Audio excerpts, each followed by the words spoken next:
A group gathering here in Washington to talk about their UFO sightings, but this apparently is no crackpot convention. Former high-level government and military officials are among those sharing what they've seen in the skies.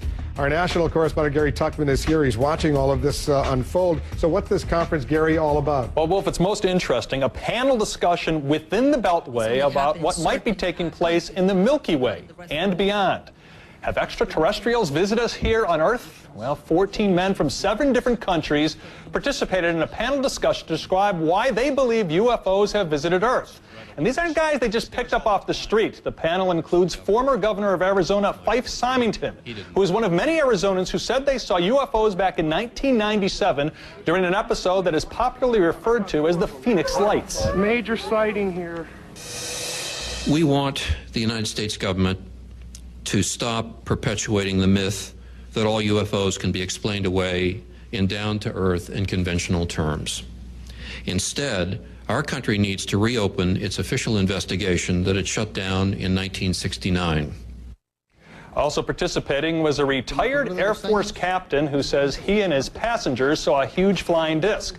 Also a retired Peruvian Air Force pilot who says he came within 300 feet of a circular UFO flying at 63,000 feet. And then there was a retired U.S. Air Force security officer who, while stationed in England, was summoned to a downed aircraft in a forest. When we came up on the triangular-shaped craft, there were blue and yellow lights swirling around the exterior as though they were part of the surface. The air around us was electrically charged, and we could feel it on our clothes, our skin, and our hair.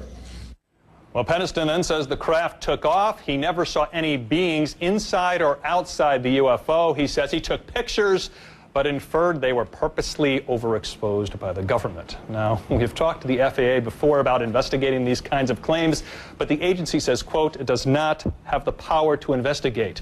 We've covered a few of these kinds of stories before, Wolf, and one thing that we always mention to the enthusiasts is if one of these craft came down on Earth and did an interview with one of us, the debate would be over. But that hasn't happened yet. Hasn't happened yet, but there's, who knows? Could happen. Gary, thanks very much for that report. By the way, there have even been some UFO sightings reported right here in the nation's capital. There was a flurry of them back in July of 1952 when the Air Force investigated but was never able to solve or prove anything. Take a look at these headlines. Aerial, what's its buzz? D.C. again. Air Force after D.C. saucers, jets ready to chase lights, jets ordered to hunt down flying saucers. There was a lot of hype, a lot of excitement back in 1952.